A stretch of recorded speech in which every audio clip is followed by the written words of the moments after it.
नमस्कार दोस्तों, कैसे हैं आप सब। पिछले वीडियो में हमने बात करी थी कि geology paper 1 and geology paper 2 के जो काफ़ी इम्पोर्टेंट टॉपिक्स हैं जो कि रेगुलरली एग्ज़ाम में पूछे जाते हैं। उन टॉपिक्स को डिस्कस करने के बाद आज जियोलॉजी पेपर 3 एंड हाइड्रोजियोलॉजी को मैं डिस्कस करूँगा। मैंने सोचा कि हाइड्रोजियोलॉजी एंड जियोलॉजी पेपर 3 दोनों को अलग अलग कर दिया जाए।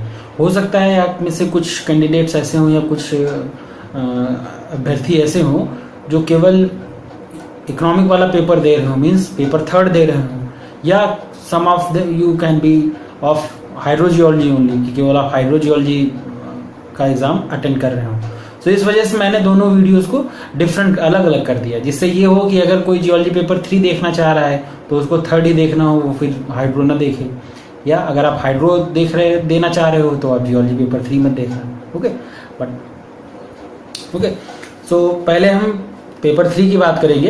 एंड पेपर 3 काफ़ी ब्रॉड है, मतलब वो पहले भी ब्रॉड था before the modification in the syllabus, and after the modification it has been little bit too broad.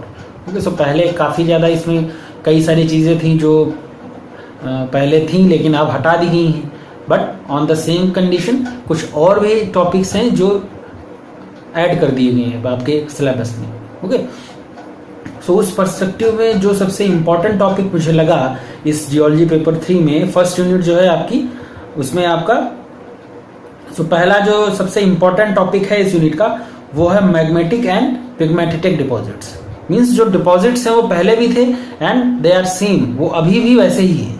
उससे क्वेश्चन जो आएगा आई थिंक वो बिल्कुल वैसा ही होगा जैसा पहले आता था। उसका डिफिकल्टी लेवल क्या हो सकता है या उसका टाइप कैसा हो सकता है, दैट यू कैन, जो हमने previous year question paper discuss किए हुए हैं 2016, 17, 18, 19, last 4 years question papers we have discussed. आप उस चीज़ को वहाँ से देख सकते हो, वहाँ से आपको आइडिया लग जाएगा कि what type of questions are being asked. ये एक सारी चीज़ें अभी भी वैसे ही हैं। लाइक फॉर एग्जांपल जो मैग्मेटिक एंड पिग्मेटिक डिपॉजिट्स में है, हाँ, इस सिलेबस की जो सबसे स्पेशलिटी मुझे ये लगी, जो सबसे स्पेशल इस मॉडिफाइड सिलेबस में है कि आपके जो टॉपिक्स हैं उनको एक जगह कलेक्ट करके दिया गया है। फॉर एग्जांपल हाइड्रोथर्मल डिपॉजिट्स, अब उससे रिलेटेड जितने भी डिपॉजिट्स हैं they have been included in one topic, और मैग्मेटिक और pegmatitic deposits is one topic, तो उसमें काफ़ी सारी चीज़ें इंक्लूड कर दी गई हैं। पहले जो था वो सब हैफेजर्ड था, कुछ सारी चीज़ हाइड्रोथर्मल डिपॉजिट्स कहीं थे, मैग्मेटिक डिपॉजिट्स कहीं थे, या सेडेक्स डिपॉजिट अलग है, lead zinc copper lead zinc deposits अलग हैं। अब उनको कैटेगराइज कर दिया गया है कि if they are part of hydrothermal deposits और they are being form from the hydrothermal process और फॉर्मेशन प्रोसेसिंग, उस चीज़ को इन्होंने एक जगह कर दिया है। तो उससे क्या होगा, आपको प्रिपेयर करने में भी आसानी रहेगी। एंड अगर इन केस कोई ऑब्जेक्टिव टाइप क्वेश्चन आ रहा है प्रिलिमिनरी एग्जाम में या और जो एग्जाम्स होते हैं नेट का, गेट का, या जैम का, उसमें आपको मदद मिल जाएगी। क्योंकि आपको पता चल जाएगा, आप यहाँ से गेस कर सकते हो कि हाइड्रोथर्मल डिपॉजिट्स में जो भी हैं आपके, लाइक पॉर्फिरी हो, कॉपर मोलिब्डेनम हो, ग्राइसिन टिन टंगस्टन हो, स्कार्न डिपॉजिट्स हो, वोल्केनोजेनिक मैसिव सल्फाइड और सेडेक्स डिपॉजिट हो, ये सारी चीज़ें आप अब यहाँ से कंट्रोल कर सकते हो। आपको अलग से पढ़ने की जरूरत नहीं कि हाइड्रोथर्मल डिपॉजिट्स में क्या है एंड जो सेडिमेंट्री डिपॉजिट्स हैं उसमें क्या है। जो मैग्मेटिक एंड पिग्मेटिक डिपॉजिट्स में है, उसमें आपको क्रोमाइट है, टाइटेनियम मैग्नेटाइट है, डायमंड है, कॉपर निकल है, सल्फाइड है, कॉपर निकल सल्फाइड है, जो platinum group of elements, that is very important. अब रेयर अर्थ एलिमेंट्स है, मस्कोवाइट, रेयर मेटल्स। इसमें से जो सबसे इंपॉर्टेंट मेरे हिसाब से है वो डायमंड है, कॉपर निकल सल्फाइड है, क्रोमाइट है, पीजीई है, platinum group of elements, as well as rare earth elements. आप इन सब चीज़ों को एक बार रिवाइज कर लेना। जो हाइड्रोथर्मल डिपॉजिट्स हैं उसमें porphyry, copper molybdenum, that is very important. Porphyry type के आप बारे में पूरा पढ़ के जाना, उसका बेसिक्स क्या है, ओवरव्यू क्या है, उसका प्रोसेस क्या है, फॉर्मेशन, प्रोसेस ऑफ फॉर्मेशन क्या है, डिस्ट्रीब्यूशन भी देख लेना एंड उसके एग्जाम्पल जरूर देख लेना। एग्जाम्पल्स में आप कर सकते हो, जैसे कॉपर मोलिब्डेनम इसमें दिया ही हुआ है, आप उसी को एग्जाम्पल के तौर पर ले सकते हो। जो ग्राइसिन है, टिन टंगस्टन है, स्कार्न डिपॉजिट्स है, स्कार्न डिपॉजिट्स के बारे में आप पूरा पढ़ के जाना, रिवाइज कर लेना इसमें, क्योंकि पूरा प्रोसेस आ सकता है इसमें करने को, लॉन्ग में क्वेश्चन आ सकता है यहाँ से। VMS and SEDEX type deposit, ये तो हमने साथ डिस्कस भी किया हुआ है, volcanogenic massive sulphide deposit and sedimentary exhalative type.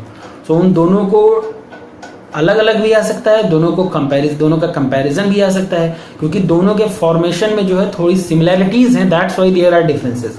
सो आप सिमिलैरिटीज को भी देख लेना, डिफरेंसेस को भी देख लेना, एंड अगर डिफरेंट अलग अलग क्वेश्चन ही आ रहा है वॉल्केनोजेनिक मैसिव सल्फाइड डिपॉजिट और सेडेक्स टाइप डिपॉजिट, तो वहां पे भी आप कर लेना। ज्यादातर ये क्वेश्चन जो है वीएमएस एंड सेडेक्स का, ये जनरली जो आपका कंपलसरी टाइप है या फिर जो यूनिट में जो आपका शॉर्ट नोट टाइप है 10 मार्क्स का क्वेश्चन, उसमें जनरली रहता है। ओके, हाइड्रोथर्मल में ही आपको सल्फाइड डिपॉजिट ओके हो गया। ओरोजेनिक गोल्ड के बारे में भी, गोल्ड का भी पूरा इंपॉर्टेंट है, आप गोल्ड के बारे में देख लेना, ठीक है। उसका पूरा प्रोसेस क्या है, कैसे कैसे फॉर्म हो रहा है, उसका किस किस फॉर्म में रहता है, उसका डिस्ट्रीब्यूशन, ये सब देख लेना आप। ओके, सेडिमेंट्री डिपॉजिट्स में आपका आयरन है, मैग्नीशियम है, मैग्नीज है, फॉस्फोराइट है एंड प्लेसर्स है। प्लेसर्स के बारे में देख लीजिएगा, प्लेसर्स का डिस्ट्रीब्यूशन कहाँ कहाँ पे है एंड वो प्रोसेस उसकी क्या है। कई सारे प्लेसर्स ना, एओलियन प्लेसर्स हैं आपके, स्ट्रीम प्लेसर्स हैं, ओके, बीच प्लेसर्स हैं, तो उनका डिफरेंसेस देख लेना आप, कहाँ का कैसे कैसे फॉर्म होते हैं, वो कहाँ पे मतलब बेड के किस फॉर्म पार्ट में फॉर्म हो रहे हैं। ओके, सो ये आप देख लेना। और इस यूनिट से जो इम्पोर्टेंट टॉपिक आपका स्टार्टिंग में ही दिया था वो है syngenetic and epigenetic deposits, form of ore bodies, strata bound deposits as well as podiform deposit. इसमें अब दिया नहीं है बट पहले के सिलेबस में था। सो इन केस अगर आता है तो आप इसको भी एक बार रिवाइज कर लेना, पोडिफॉर्म डिपॉजिट्स को भी, दो it's not in your syllabus, but जब भी ये क्वेश्चन आता है ना तो डिफरेंशिएट करने को आता है या कंपेयर करने को आता है between stratiform, strata bound and podiform deposit. So stratiform and podiform deposits के बारे में आप देख लेना एक बार, उसका डिफरेंसेस क्या है, सिमिलैरिटीज क्या है और अकरेंसेस क्या है। फॉर एग्जाम्पल भी आप कवर कर लेना एक बार, ओके, सो उससे क्वेश्चन आ सकता है। बाकी जो ऊपर क्वेश्चन है, ore mineral and industrial minerals, physical and optical properties of ore minerals, ore textures and paragenesis. Ore textures and paragenesis एक बार आया भी हुआ है क्वेश्चन, सो आप उसको रिवाइज कर लेना। अगर कर दिया है तो बेस्ट है, आप रिवाइज कर लेना, अदरवाइज छोड़ देना, फिर लास्ट में मत रिवाइज करना इसको। मतलब नए सिरे से कोई चीज़ मत पढ़ना कि आप स्टार्टिंग से कोई चीज़ पढ़ने बैठ जाओ, ओके, फिर आप जो पढ़ चुके हो उसको रिवीजन नहीं कर पाओगे। Revision is must. आप 2 टॉपिक कम पढ़ना, बट जो इंपॉर्टेंट टॉपिक आप पहले से पढ़ चुके हो उसको रिवाइज जरूर करना, ओके। और कैसे रिवाइज करना है ये भी मैं बता दूंगा लास्ट में, इस वीडियो के लास्ट में। आप लास्ट तक देखिए तो आप इसको बता दूंगा कि कैसे रिवाइज करना है, ओके। और जो इसमें characteristics of mineral deposits, spatial, temporal distribution, rock और एसोसिएशन, ये जनरल टॉपिक्स हैं, इससे क्वेश्चन आ भी सकता है, बट कोई इंपॉर्टेंट उस तरह का क्वेश्चन फॉर्म हो ऐसा मुझे लग नहीं रहा है। बाकी इसमें सुपरजीन डिपॉजिट्स में है आपका कॉपर, एल्यूमिनियम, निकल, आयरन ओर। तो जो बेसिक पहले से थे टॉपिक्स इसमें वो तो ऑलरेडी हैं, वो रहेंगे भी, क्योंकि वो इंपॉर्टेंट है आपके एग्जाम के लिए, क्वेश्चंस वहां से आता ही आता है, इस वजह से आप रिवाइज जरूर करना उसको।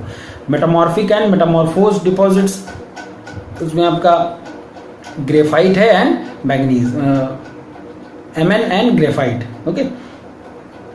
फ्लूइड इंक्लूजन के बारे में आप जितना पढ़ पाना, जो भी आपको दिया हुआ है उसकी प्रोसेस पढ़ लेना, उसके टाइप्स पढ़ लेना।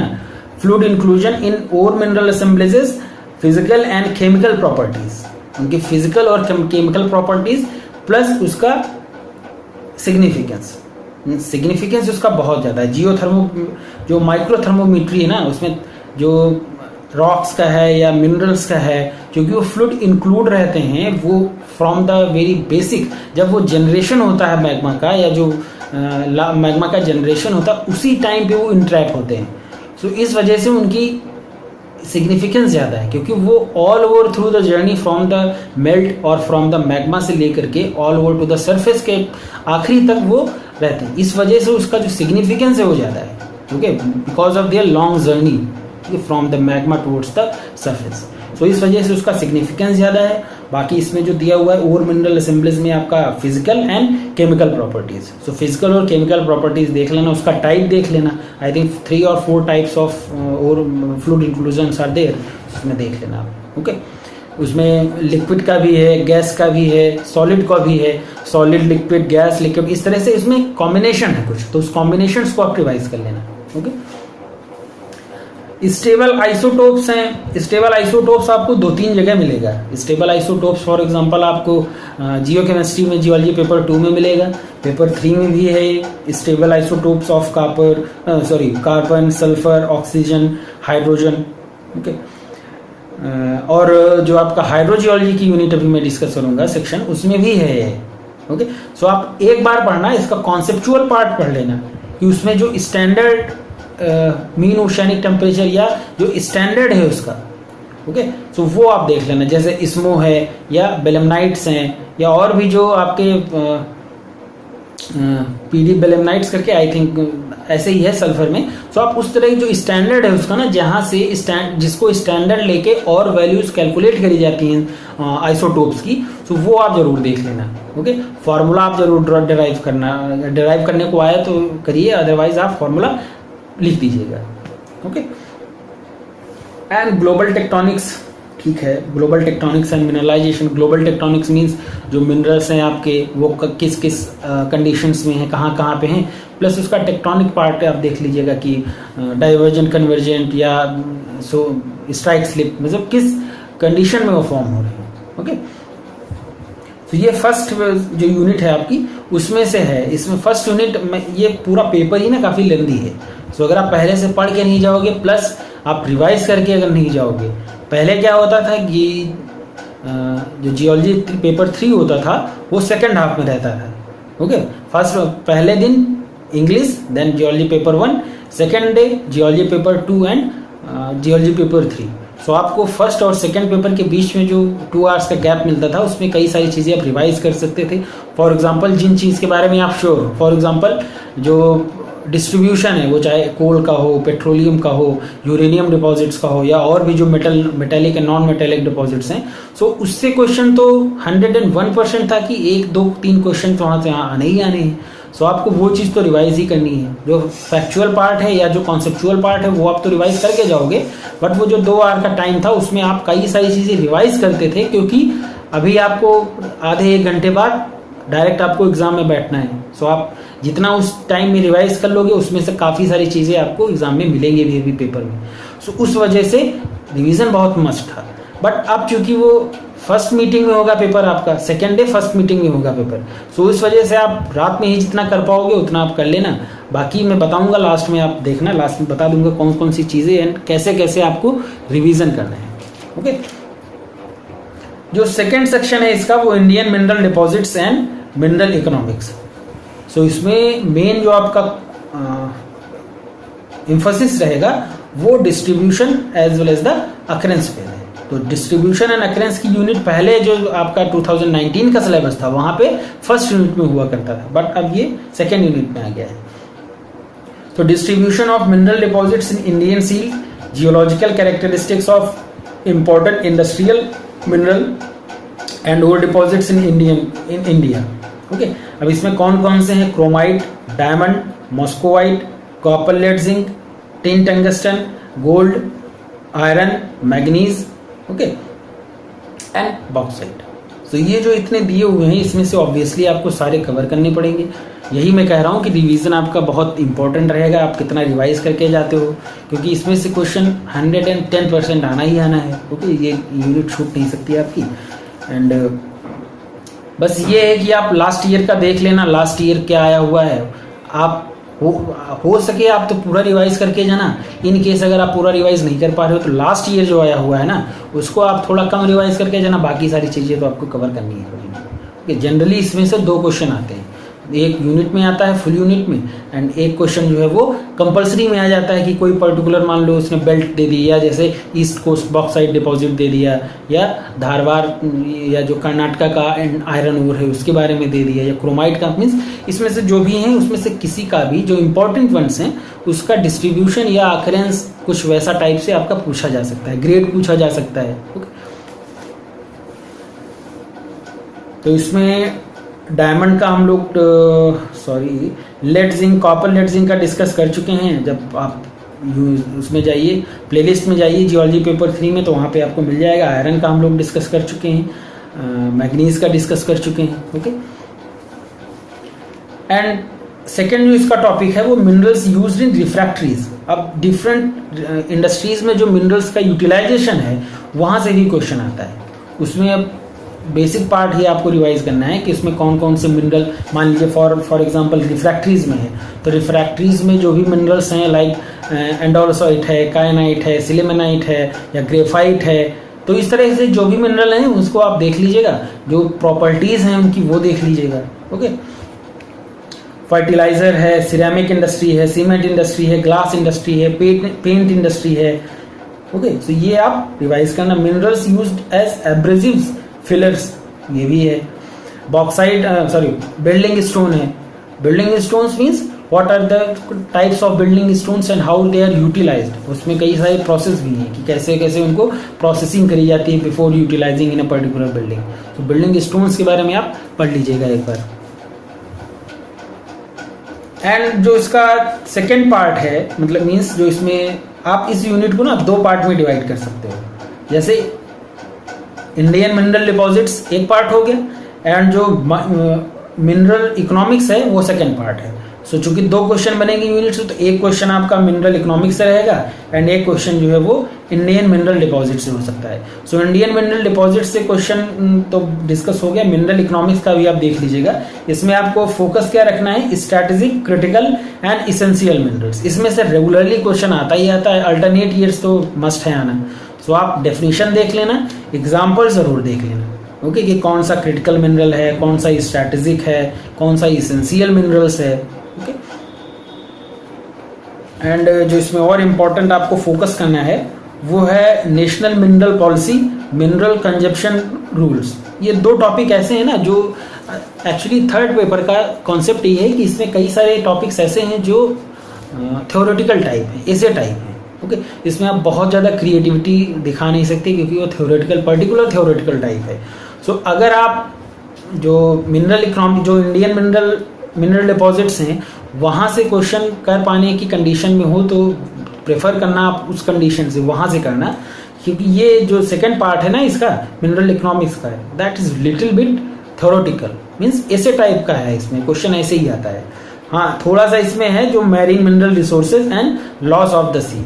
मैरीन मिनरल रिसोर्सेज का क्वेश्चन आता है, रेगुलरली आता है, सो उसको आप कर लेना, अच्छे से कर लेना उसको। एंड जो लॉज ऑफ द सी है, लॉज ऑफ द सी में आप इंडिया के रिस्पेक्ट में उसको डिराइव करना, या जैसे क्वेश्चन अगर लॉज ऑफ सी आ रहा है तो आप इंडिया के रिस्पेक्ट में उसको जरूर बताना।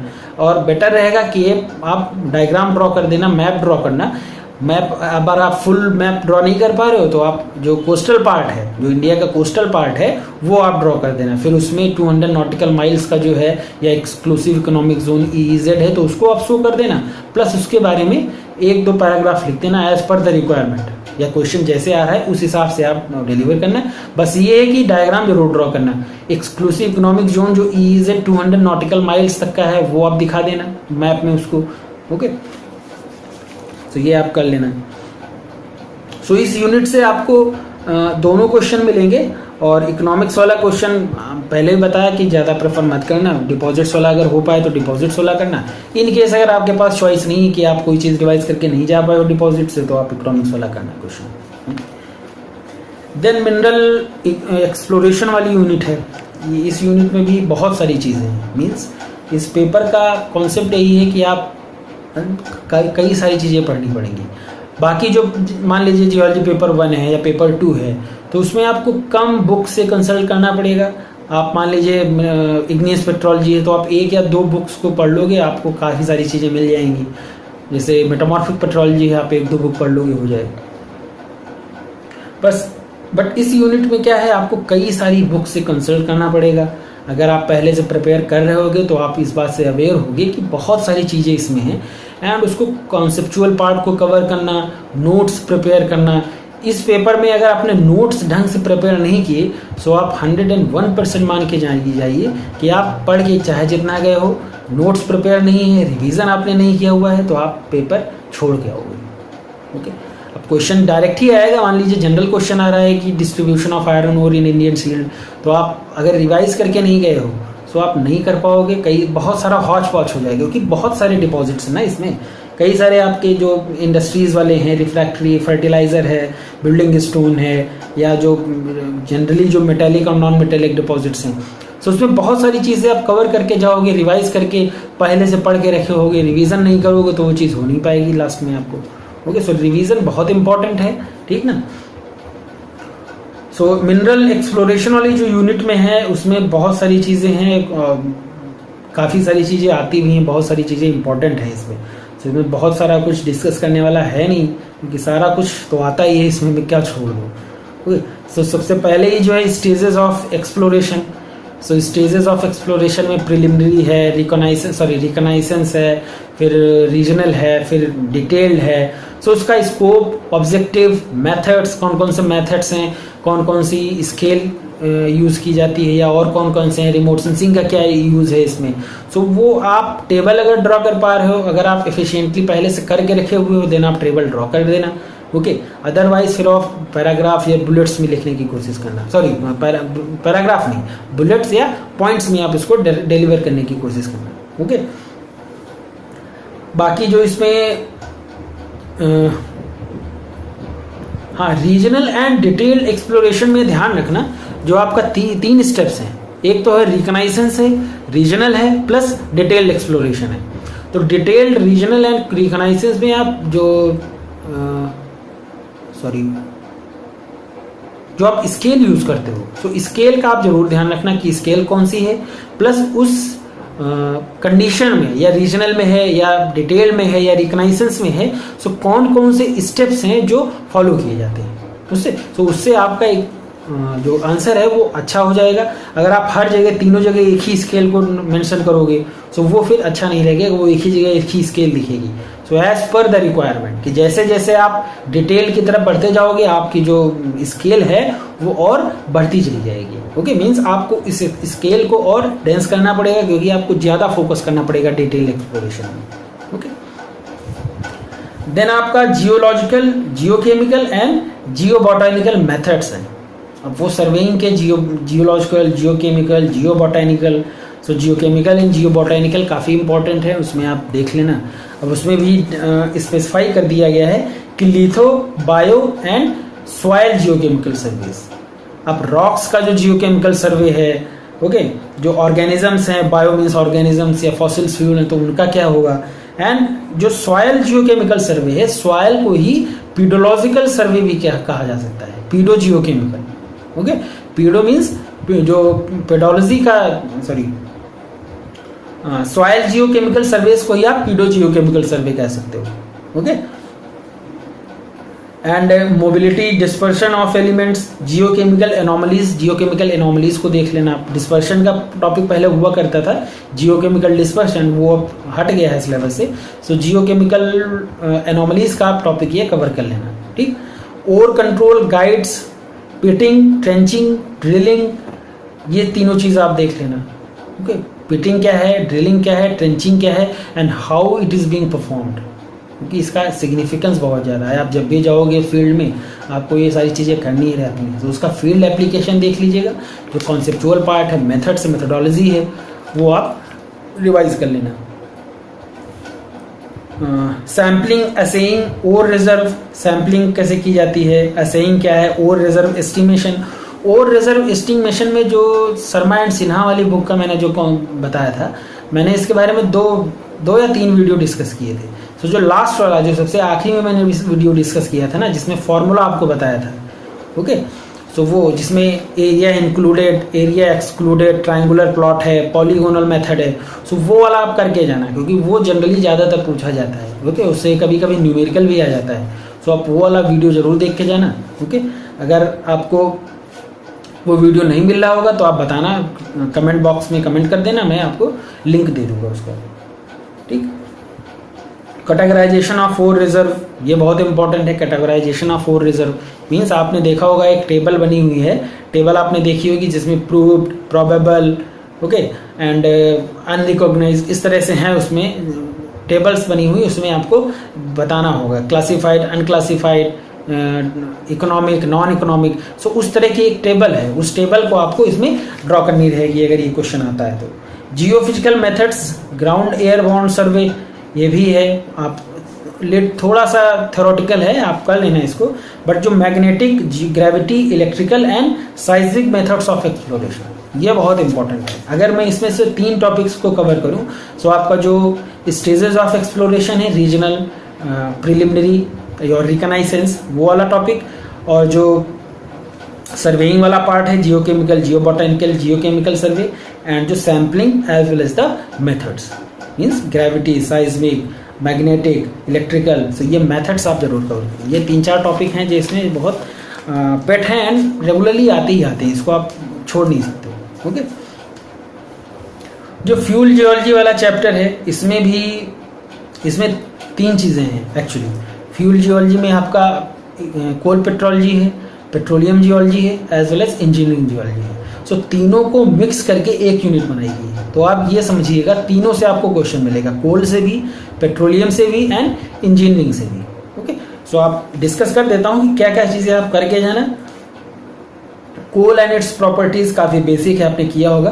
प्रॉक्सिमेट एंड अल्टीमेट एनालिसिस आप जरूर करके जाइएगा। प्रॉक्सिमेट एंड अल्टीमेट एनालिसिस से आपको क्वेश्चन आई थिंक 101% कहीं ना कहीं आएगा ही, आइदर इन कंपल्सरी और इन यूनिट पार्ट। ओके, और इसमें जो बहुत इंपॉर्टेंट है वो है coalification process, origin of coal, coalification process. तो क्वालिफिकेशन प्रोसेस की जो स्टेजेस हैं वो आप स्टेजेस कवर करके जाना। लिथोटाइप्स, मैसेरल, माइक्रोलिथोटाइप्स एंड मैसेरल ग्रुप्स ऑफ कोल, ये बहुत इंपॉर्टेंट है। अब इसमें से लिथोटाइप आ सकता है, माइक्रोलिथोटाइप्स आ सकता है, या मैसेरल ग्रुप्स आ सकते हैं। ओके, तो उसको आप थोड़ा रिवाइज करके जाना, रिवाइज नहीं किए होगे तो करना मुश्किल हो जाएगा। Mineral and organic metals in coal, हाँ, उसका मिनरल कंटेंट क्या है, ऑर्गेनिक मटेरियल जो कोल के फॉर्मेशन में मिलते हैं, तो उसका भी रिवाइज करके जाना। और जो सबसे इंपॉर्टेंट इसका है, ये लिग्नाइट, जो lignite and coal deposits of India, means जो टर्शरी का लिग्नाइट डिपॉजिट हो गया या फिर गोंडवाना कोल हो गया, तो उसका डिपोजिशन डिस्ट्रीब्यूशन एंड अकरेंसेस काफ़ी इंपॉर्टेंट है, वहाँ से क्वेश्चन तो आता ही आता है। ओके, सो आप ये चीज़ करके जाना इसमें। ओके, देन आपका पेट्रोलियम जियोलॉजी है, इसमें origin, migration, entrapment of natural hydrocarbon, characteristics of source and reservoir rocks. जो सोर्स रॉक है पेट्रोलियम में या जो रिजर्वायर रॉक है, उसकी प्रॉपर्टीज आप देख के जाना कि उसका पोरोसिटी, मीन्स जो हाइड्रोजियोलॉजिकल कंडीशंस हैं, पोरोसिटी, परमेबिलिटी, या जो रॉक कैसी होनी चाहिए, स्टिफ होनी चाहिए, फ्राइबल होनी चाहिए, कि किस तरह की रॉक होगी वो उस नेचुरल हाइड्रोकार्बन को इंट्रैप कर पाए। Okay, structural, stratigraphic and mixed traps, तो ये भी इंपॉर्टेंट है। Okay, geological, geophysical, geochemical methods of hydrocarbon exploration, that is also important होगा। अब इसमें जियोलॉजिकल, जियोफिजिकल काफ़ी इंपॉर्टेंट है। जियोफिजिकल में आपका जो साइज्मिक मेथड्स हैं, साइज्मिक सर्वे है या रेजिस्टिविटी सर्वे, ये दोनों आप कवर करके जाना। Okay, petroliferous basins of India, basins का भी क्वेश्चन, कोई बेसिन आपको दिया जा सकता है, like KG basin, Krishna Godavari basin आ सकता है, और प्राणहिता गोदावरी बेसिन आ सकता है। मीन्स इस तरह का जो बॉम्बे हाई का है या कैम्बे बेसिन है, डिगबोई ऑयल फील्ड है, तो इस तरह का क्वेश्चन कोई आ सकता है। कृष्णा एंड गोदावरी बेसिन का क्वेश्चन आई थिंक 2017 में आया था, तो उस तरह से आप देख लेना, उसका जो इवोल्यूशन है वो आया था, तो उस तरह से आप इसको कवर करना। एंड जो सबसे इम्पॉर्टेंट इसका है वो है पेट्रोलिफेरस बेसिन्स ऑफ, मीन्स वही डिस्ट्रीब्यूशन हो गया कि ऑयल फील्ड का डिस्ट्रीब्यूशन कहाँ कहाँ पे है, एंड क्या उसका सोर्स रॉक है, क्या उसका होस्ट रॉक है, ये आप देख लेना। Geological characteristics and genesis of major types of uranium deposits and as well as their distribution. Okay, उसका कैरेक्टरिस्टिक क्या है, जेनेसिस क्या है, as well as the classification, means जो डिस्ट्रीब्यूशन है इंडियन सील, वो आपको कवर करना है। ओके, वो मैंने पूरा वीडियो में डिस्कस किया भी हुआ है, आप प्लेलिस्ट में जाके देखना। और इसमें जो इंजीनियरिंग प्रॉपर्टीज ऑफ रॉक्स हैं, इंजीनियरिंग प्रॉपर्टीज मीन्स जो स्ट्रेस है, स्ट्रेन है, मोहर सर्किल इन्वेलप है, फेलियर इन्वेलप है, या जो यूसीएस है, यूनिफॉर्म कंप्रेसिव स्ट्रेंथ, सो इस तरह की जो इंजीनियरिंग प्रॉपर्टीज हैं रॉक्स की, डिफॉर्मेशन हुआ, तो ये सब सारी चीज़ें आप कर लेना इसमें। और जो इसमें सबसे इम्पोर्टेंट जो है, जो रेगुलरली पूछा जाता है, वो आपका जियोलॉजिकल इन्वेस्टिगेशन है। ओके, जियोलॉजिकल इन्वेस्टिगेशन क्या है? For the construction of dams, reservoirs, tunnels, bridges, highways as well as the coastal protecting structures. Okay, so इसमें डैम है, रिजर्वायर है, टनल है, ब्रिज है, और आपका हाईवेज है, and as well as coastal protection structures. Means जो coastal areas हैं उनको प्रोटेक्ट करने के लिए जो स्ट्रक्चर्स ड्रॉ किए जाते हैं, या जो स्ट्रक्चर का कंस्ट्रक्शन है, उसके लिए क्या क्या जियोलॉजिकल इन्वेस्टिगेशंस हैं जो कि परफॉर्म किए जाते हैं। ओके, सो उसमें जो फाउंडेशन रॉक है, या जो रिजर्वायर रॉक है, या जिस रॉक पे हमने एक एक्सकेवेशन किया हुआ है, या जो टनल जैसे है तो वहाँ पे रॉक क्या है, उसकी अंडरलाइंग रॉक क्या है, और सो ऐसे ही आप देख लेना। Okay, geological consideration of construction material, ये तो वही आ जाए, I think engineering properties of rocks में ही आ जाएगा। Okay, then environmental geology and natural hazards. Environmental and natural hazards वाली यूनिट में क्वेश्चंस कभी कभी ना ऐसे टाइप का आ जाता है। ओके, ऐसे टाइप के क्वेश्चन आ जाते हैं क्योंकि वो थ्योरेटिकल टाइप के हैं, या उसमें जो आप इंपॉर्टेंट है मैं वो डिस्कस कर देता हूँ। जैसे Stefan Boltzmann equation and planetary temperature. अब ये पहले टॉपिक कभी हुआ नहीं करता था, ये नया टॉपिक ऐड हुआ है, तो आप एटलीस्ट स्टीफन बोल्ट्जमैन इक्वेशन जरूर देख लेना, उसका लॉ देख लेना, फॉर्मूला देख लेना। Okay, causes and effects of global climate changes, इसमें बताने की जरूरत नहीं, बहुत आप पहले से पढ़ रखे होंगे। अर्थ रेडिएशन हीट बजट, अर्थ रेडिएशन बजट, ये काफ़ी इंपॉर्टेंट है कि कितना सोलर रेडिएशन गेन है, कितना सोलर रेडिएशन मतलब आ रहा है अर्थ पे, अर्थ से कितना रिफ्लेक्ट होकर वापस जा रहा है। सो वो जो हीट बजट है ना, वो आप देख लेना। Okay, green house gases and effect आप पढ़े ही होगी। Example of positive and negative feedback mechanism. Bio geochemical cycle of carbon, ये देख लेना, बायो जियोकेमिकल साइकिल जो है कार्बन का। जो geological investigation of nuclear waste disposal sites, ये काफ़ी इंपॉर्टेंट है, ये पहले भी था इन्वायरमेंटल की यूनिट में। एक्चुअली इन्वायरमेंटल की जो यूनिट थी ना, वो पहले सेकंड पेपर में हुआ करती थी। ओके, बट अब वो थर्ड पेपर में आ गई है, तो आप ये चीज़ ध्यान में रखना कि जो इन्वायरमेंटल यूनिट है वो सेकंड में नहीं, थर्ड पेपर में है। ओके, सो उस हिसाब से देखना आप। अब उसमें जो न्यूक्लियर वेस्ट डिपॉजिट्स है ना, न्यूक्लियर जो वेस्ट है साइट्स हैं, उसके लिए कुछ जियोलॉजिकल इन्वेस्टिगेशन है। अब चूंकि न्यूक्लियर वेस्ट जो होता है ना, उसमें रेडियो एक्टिव मटीरियल्स भी होते हैं, सो आप उसको जनरली कहीं पे भी डिस्पोज नहीं कर सकते, कहीं के भी आप डंप नहीं कर सकते हो, क्योंकि उसमें बहुत सारे जो टॉक्सिक गैसेस हैं, या टॉक्सिक मटेरियल है, या जो और भी मटेरियल है, तो उसको ऐसे आप डायरेक्टली नहीं डिस्पोज कर सकते हो।